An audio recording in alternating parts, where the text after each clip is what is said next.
Welcome, my name's Anthony Lucas and today our topic is insomnia. To tell us more, we're joined by registered psychologist and Sleep Health Foundation board member, Dr. Moira Junge. Dr. Moira Junge has over 25 years experience in the healthcare sector and has worked in the sleep disorders field since 1994. Dr. Moira, thanks so much for joining us today. My pleasure. Really excited to have you here. So what is insomnia and how common is it? Well, it's actually our most common sleep disorder in Australia, and it affects about 15% of the population. But having said that, 40% of the population say they don't sleep well on any given night, but it's only 15%, or only, it's a huge amount, that meet the diagnostic criteria for chronic insomnia. Mm-hmm. So it means that you've either had difficulty getting off to sleep or staying asleep or both. Yeah. Or also just this early morning awakening or non-restorative sleep. And it has to have been at least 3 nights a week for at least 3 months for it to be called chronic insomnia. Wow. Other than that, when people are just not sleeping well from time to time, we don't call it insomnia. Obviously it's really debilitating for them, but unless it meets that criteria, it doesn't go into the insomnia category. Yeah. So it has to be also that you have had adequate opportunity. So and also that it does cause marked distress. That you're quite, it's impairing your work and or your social functioning. So it's a very debilitating condition, that's for sure. If it isn't classified as that 3-month, time frame, do you classify it as anything else? We used to call it like acute insomnia and chronic insomnia. Yep.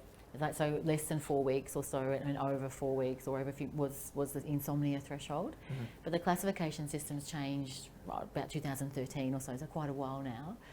So when it's not that long, we just call it disturbed sleep or inadequate sleep or sleep. Just a bad night's sleep. Yeah, just a bad night's sleep. Yeah. And we all know we can have those from time to time. Of course, yeah. I guess that leads me to my next question. What's kind of the difference between poor sleep and then, that feeling of insomnia? Yeah, so I think it's more that chronicity, is that how long it's been, and it's all the time, it's most of the week, and it's been for weeks and months. In fact, most people I talk to will say it's been years, sometimes decades. Mm-hmm. So that's the difference, is how long it is, how much it's impairing them. Like, so a little bit of poor sleep here and there, like people staying out late, or people can. Sometimes they think they can actually just catch up the next day, but we all know that it's that long term, the risks are really valid for long term. So when you're young and you're partying, you're skipping sleep, you think you're going to be fine, but it's really important that people are aware that longer term there are consequences, like real life consequences. Wow. And even acutely, like obviously all of us are even 1 night's poor sleep, we're at much greater risk of accidents and injury, obviously on the roads. Like there, many thousands of people die on the roads from motor vehicle accidents relating to sleep disturbance and inadequate sleep. So it's a really big. So it kind of leads to that fatigue, feeling, I guess. Yeah. Well, people they're certainly fatigued. It's an interesting word, that fatigue or sleepiness, because we're fatigued a lot of the time, just like very tired. A lot of people who are like sleep deprived or just working too hard, but a lot of factors can make you fatigued, like even some illnesses as well. Yeah. Whereas sleepiness is a different thing. And so if in terms of fatigue kills, like you said, the billboards and things on the roads, there's lots of discussion around whether that should be sleepiness kills or whether fatigue, because the fatigue obviously is not great and it makes you very tired and not concentrating. But in terms of falling asleep at the wheel, it will be that sleepiness. Yeah. Which, funnily enough, people with long-term insomnia, they don't actually feel sleepy per se. They're absolutely wrecked, absolutely debilitated. But given a chance in the daytime to go and have a sleep, like if I put them into a darkened room with comfy bed and the conditions nice right, pillow. Fluffy pillow, they will, most of them will say, oh no, I won't sleep, because they have this cycle of being really tired but really remain very wired. So it's a trapped vicious cycle of tired and wired and unable to sleep at any time of day or night. When you say tired and wired, can you elaborate a little bit on that? Yeah, so they're feeling wrecked, tired, fatigued, etc. Yet they're still wired, their brain is still ticking away and doing gymnastics, and they're still thinking. Yep. Most people with insomnia, not all, but most, really do complain of having this inability to switch off their brain. Yeah. They just think, I just don't know. I go, it's almost, we have a joke sometimes around looking for the, the little section to take the battery out. You can't find the remote control, you can't find the switch, and they just don't know how to switch their brain. I guess that kind of leads me to like a personal kind of question here. So like being tired and wired, I've found myself, sometimes I'm driving on the streets and stuff and I'm so wrecked, I'm absolutely so tired, but I'm still driving, and I'll have these little moments where I'm just like, oh wait, I'm driving. Yeah, and you've just managed to safely drive. Yeah, you probably, sometimes you find yourself driving like that and think, wow, I've actually gone a couple of kilometres, didn't really notice where I haven't really noticed my surroundings. Yeah. So a lot of the time, people are having microsleeps. So these little tiny sleeps that you're not really aware that you're having. And you might notice people in meetings nodding off, that they're having tiny, they're just, their eyes are flickering, they just have a tiny microsleep. So the person who has insomnia will have a chronic sleep debt. They are very sleep deprived, like a chronic partial sleep debt. And the aim is to actually obviously get them some better sleep, some more consistent sleep, but also better quality sleep. Yeah. I find too with people with insomnia, one of the biggest things we find is that they become very anxious and preoccupied with their sleep. They start thinking about it a lot, they're preoccupied, almost obsessed, that they think about it day and night, get worried about it. With the night time coming, they feel nervous. That they, oh my God, it's dark. And it kind of keeps them awake. So the actual threat and the anticipation of the nighttime coming and this sleep-specific anxiety is one of the things that perpetuates the problem. Yeah. Because sometimes we're stressed and we can't sleep, or we're a bit busy, but that settles. It just settles, and a few nights later or next night you're fine. But with chronic insomnia, a lot of the time what's happened, there's been a significant thing that's changed over the weeks and months that's put them into the chronic bracket, because they've been trying too hard to sleep, worrying too much about it, doing things like perhaps having too much caffeine during the day to keep themselves awake, or jumping into bed too early thinking they should, because they've been told that sleep's important and I must get into bed because I want to maximise my opportunity for sleep.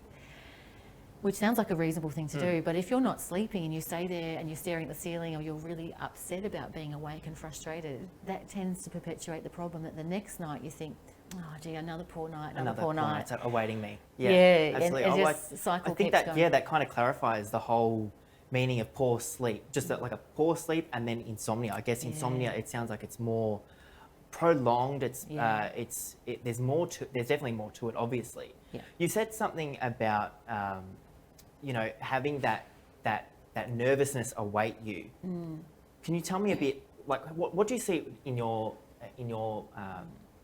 clients and stuff like that? I see that there's a pre-sleep arousal period where things like adrenaline and cortisol, these stress hormones, are actually secreted by even just the thought of them going to sleep. Wow. So most people, of course, at night, where we should be not feeling very threatened, we should be looking forward to going to bed, enjoying that we've done our chores, we've done our work, I can't wait to jump into bed and get some much needed sleep. Yeah. So unfortunately, there's often this pre-sleep arousal, and arousal just meaning they're just a bit upset, a bit worried, sometimes more than worried, sometimes really panicky. So it varies. There's a spectrum. Like sometimes not everyone is like that. Some people.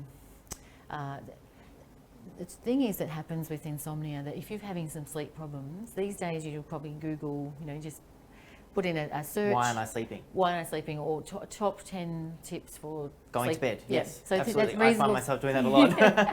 Yeah, and so there's... So relate. Yes, and so often there might be things like around getting into bed at the same time, or having a bath, or not having caffeine anymore. And so they're all reasonable things. They're things we call sleep hygiene measures that we know work in general for people to have better sleep. Yeah. But they don't really address the person with insomnia. They've already got that what we've just described, how it's been a long time and it's been unrelenting for months. And they've tried lots of things. They've already thought about those things. So what happens is those lists are sometimes not very helpful for the person who's got sleep, like a chronic condition that we can call it a sleep disorder. It's an insomnia condition. Yeah. because none of it, those lists of things, it doesn't address that worry about sleep, or doing either thinking or having behaviours that actually accidentally work against you. Yeah, I guess that leads me to my next question. You've talked about, how they kind of manage it, but what causes it? Like, is it, I'm not going to sleep for the next 3 nights because I've got a party coming up? Is that going to diagnose me with insomnia eventually down the track if I, start forming that habit over a 3-month period? Like, what's the actual trigger and what's the cause? Yeah, the cause is multifactorial. There's many psychological, biological, social factors that cause insomnia. Yeah. Sometimes a lot of genetic links as well. Sometimes I often say to people, you can blame mum or dad or both. So there's usually very strong genetic links. So what do you mean by genetic links? That you've inherited a gene. So someone could, like, in my family, say my father or my mother could be, a sufferer of not going to sleep well, or... Yeah, they could have insomnia and have the conditions of, have a predisposition, so you'd be prone to this kind of sleep loss. Often it's personality based, like it's often people who are really conscientious, really high empathy, like really worried about things and really and care very deeply about the world, that keeps them awake at night. So it's often, it's my pleasure to work with such nice people who cares deeply about things and really high standards. Perfectionism is also common. So again, really good people, you want them on your team, but you don't want them to see them suffering so much. Absolutely. So that's what. So you won't be, back to your other question around, you won't be diagnosed within 3 nights of, I'm worried about the party. It's more just having that ability to kind of just bring things back to when the stress settles, like when the party's over and or the exams are over or that big job is done, that you should be able to sort of just lean into your sleepiness and lean into your tiredness and just get the sleep that you need. Yeah. But what happens with the person with the chronic insomnia is that it's just, wherever they go, even when the stress is gone, they've still got that stress about what if I don't sleep tonight. So that's the thing that keeps with them all the time. Yeah. And that's the thing that we address. And so we want people, everyone should know that the best thing for insomnia is this thing called cognitive behavioural therapy for insomnia. We call it CBTI. And it has to be, it's mostly delivered by psychologists. It can be delivered by a range of health professionals. It can be online as well. It can be app-based online, free programs. There's lots of things available to people. If you don't have to wait and see the GP and see the psychologist. It can be a lot of self-help things. But the main things within CBTI are the opposite of what those lists will show you when you Google can't sleep. Yeah. Ironically, it tells what we do with people who can't sleep well. One of the first things I'll do if you came to see me is to say, hey, you're getting into bed at 10 o'clock every night and you're getting up at 6, but you're only sleeping about 4 or 5 hours. So let's cut that out straight away. I'm going to ask you a question about that. Yeah. That's actually quite interesting. Yeah. So people that suffer from, the lack of sleep or insomnia, do they go to you first as a psychologist, or are they going to Google and they're finding their questions through Google? Do you find that people go straight to you? Do you find that they go to the doctor first, or what's the kind of... Really important question, because people don't find me very easily, or not me personally, but the whole field, it's really hard. The access is difficult. Mostly people go to the computer and do their searches.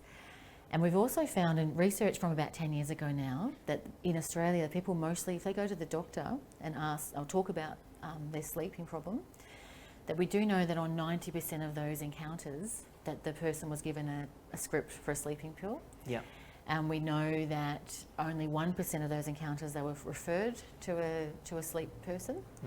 And only on 20% of encounters were they given advice around like non-drug strategies. Yeah. So we know that the drug strategies are obviously a sleeping pill, for instance, are a quick fix. Yeah.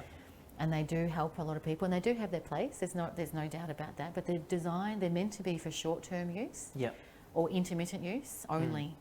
But the reality is a lot of people, once they're on them and they work for them, it's very hard to get off them. Yeah. And what generally happens to those that, are stuck on them? Are they, I guess, developing that obsession and that addiction to those sleep medications? Well, are they sleeping throughout the day, or...? It varies. There's some people Yeah. who just really safely and really responsibly use their sleeping tablet, and they're not, addicted or obsessed. Or but there's a range of responses to sleeping pills. I think everyone would agree that once you're on it, though, whether you're addicted or not, sometimes you might be psychologically addicted rather than physiologically addicted. It's very difficult to come off it because you think, that these things that I'm talking about, the CBT, the changing your thinking, changing your behaviours, they take time. They're not immediate. They don't come that night, or they don't even come that first week. Yeah. It's undoing maybe decades or at least months and years worth of maladaptive thinking and unhelpful behaviours, like jumping into bed for too long. We say to people straight away, like, sit up a bit later. I want you to sit up till after midnight. I want you to not look at the clock anymore. I want you to, and people, it's really quite paradoxical and counterintuitive to think, right, I'm seeing this sleep person for my sleep problem, but here she is telling me to get out of bed, telling me to sit up later and not try to sleep much. It's a bit sort of contradictory and ironic to people, but we know that it works. It does work. So I guess like that kind of brings me to my own kind of situation here, and I don't mean to talk about myself right now, but so once upon a time, for instance, I used to, I was working so much and I was getting really tired, but when I went to sleep, I wasn't going to sleep. So what I would then do is try to fall asleep, but then after a while and after so many hours tick by, you're just like, no, I'm sick of this. I'm going to take a sleeping pill so I can fall straight asleep. Is that not the right thing to do? Well, yeah, I'm biased. I think that sleeping pills are okay every now and then, intermittently, and they're okay for a short period of time. So that's the truth. That's the party line, and that's what it's the truth for. Yeah. Because if you, it's not bad. Like it's obviously it's legal and it's been prescribed and it's got all the safe testing, etc. It's just more it doesn't necessarily give you the opportunity to work out what you might have been doing wrong, as in your underlying why you couldn't sleep. It doesn't address the why. Yeah. It doesn't address perhaps you should have just jumped out of bed and sat up and do a bit more reading, or a bit like listening to some music. Or perhaps sometimes the sleeping pill doesn't really address that management of stress in your daytime. Yeah. So often it's around learning how to manage relationships, learning how to manage work, learning how to set proper boundaries. They're the things that you wouldn't think has got to do much with sleep. But they link to those causes. They will be the things that when someone's talking to you about your sleep problems, we should be trying to identify all those underlying things. Do you find it's easy for your patients or just anyone that suffers from insomnia to identify the causes of those? Yeah, it's a good question. I think most people are pretty self-aware, but a lot of the time it might take a few sessions to they haven't really realised what is causing it. They have what we call attributional bias. They really attribute it to, they think it's this thing that it's the problem. But we can explore and say, look, do you think that maybe think a little bit deeper into this? Yeah, it could be this.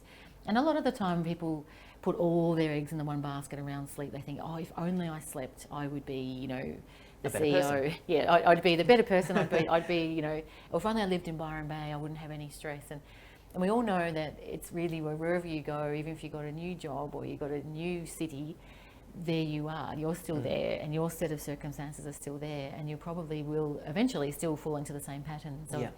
So with sleep, with insomnia, we really do encourage people to identify those underlying things.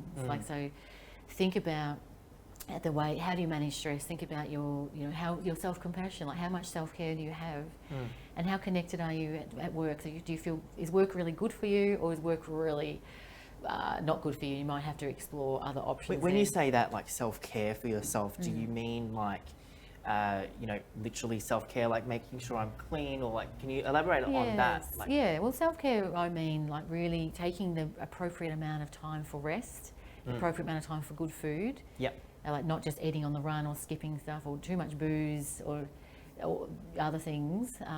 So caring for what goes into your body, and caring for making enough time to exercise too, making enough time to get adequate amounts for sleep. Because often there's a whole, an old adage of, oh, I'll sleep when I'm dead. Because if you're ambitious and you're busy and why would you sleep? Like people, I think, well, it's a bit of a waste of time. But why you do sleep is because it's an important pillar. It's the third pillar of health, alongside, just as important as our diet and our exercise. And sleep's just as important. And it's only been the last 30, 25 years that we're talking about it.